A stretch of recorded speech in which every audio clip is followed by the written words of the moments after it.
Hello, and welcome to the Z Hut.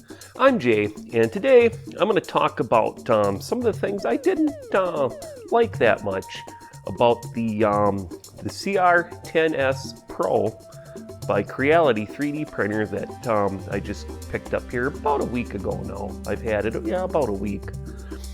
Now, I will say before we get into those things I don't like, it is a pretty good printer. Besides these couple of problems, which all of them, they can be fixed. But I have a Anycubic i3 Mega, and the print quality between the two, this does print a lot better quality. The i3 Mega is a nice printer too. It's actually fairly inexpensive. The i3 Megas now you can get them for about $200. When I got mine, it was closer to around $260. I think I paid for that one. This one here, the cr-10s Pro, this was almost 600 bucks. You are paying more, but it has a big build volume compared to the Anycubic i3 Mega, way better. But all right, some of the things I didn't like about this. Well, the first, and when I was looking at reviews before I purchased this, most people talked about, the spool where it's located and the sharp angle for the filament. And before it even came, after I ordered it, I went and printed this out before it even came.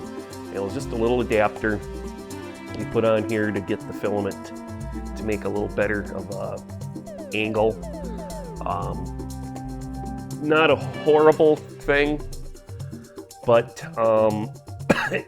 I think if they were going to put the filament up here, and if I ever have to upgrade the hot end for any reason, I'm going to go with the direct feed. I don't think you should put the spool up on top on the frame unless you're doing a direct feed, because then you could have it turned and it comes right down into there.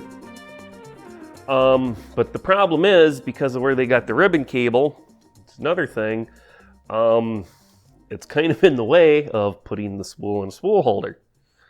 But I am going to be printing out, I found this cable chain that kind of turns it into a scissors. I think it was like 4 or 5 lengths, and it minimizes it and keeps it smaller and closer to the machine.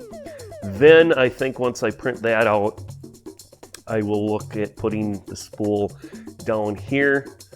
I don't know, I've only ran about, I ran the spool that came with it, which is like half the size of a normal spool through it, and then a little bit of this.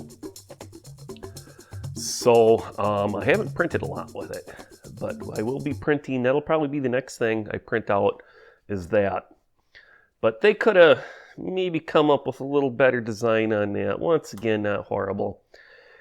The thing that I really don't like about this printer, and it's the only thing that will be being changed right away, is the build plate. In my opinion, it's total garbage. It's just a piece of aluminum, and they've got their, whatever they call it, covering on it to get the plastic to stick, and you gotta almost use a hammer with the chisel to get the pieces off, and it still leaves the residue. You can't get it all off. I've even scratched it here and there a little. That's not going to work. I am planning on printing stuff off of this to sell, and it needs to look nice. Creality, the Anycubic i3 Mega came with a glass bed from the factory. I think the glass probably going to be cheaper than the aluminum. You should have went that route and try some kind of different coating on here.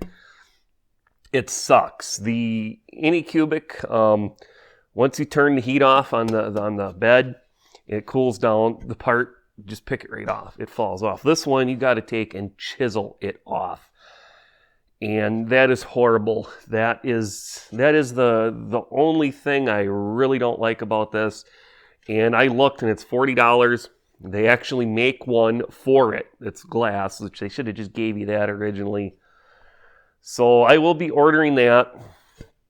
I think they should have just gave it to you with it. But other than that, the only other problem I had, and it took me a couple hours to figure this out, I couldn't get it to read some of the files. I put them on the SD card, I put it in, and the screen was showing nothing. It turns out it doesn't like long file names.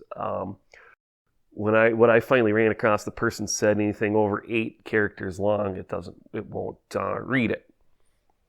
So I shortened them up. Now I'm hoping I'm going to be doing a firmware update. This is just the firmware that was on it.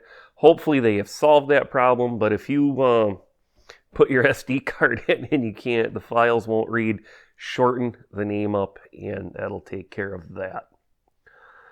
Other than that, it is a good printer. It is worth the money. It's just the bed is the real problem. They should have just given you the glass bed. And maybe the location of this cable could have been designed better, but we'll see. After I use this thing for about a month, I will be doing a full review on it. I don't want to do a review right off the bat, something, just unbox it and not use it and do a review. That just ain't right. And I was not given this. So when I do the review, it's going to be honest. I paid my own money for this. And I have noticed a lot of the reviews that I watched before I got this, the company sent it to them free of charge. So that'll kind of sway how they rate the thing if they want to get more free printers from the company. But all right, with that, we'll go ahead and wrap this up. If you got anything you didn't like about it, you got one of these, leave a comment, and don't forget to like, share, and subscribe. So thanks for joining us here at the Z Hut today. I hope you have a great day and have fun 3D printing.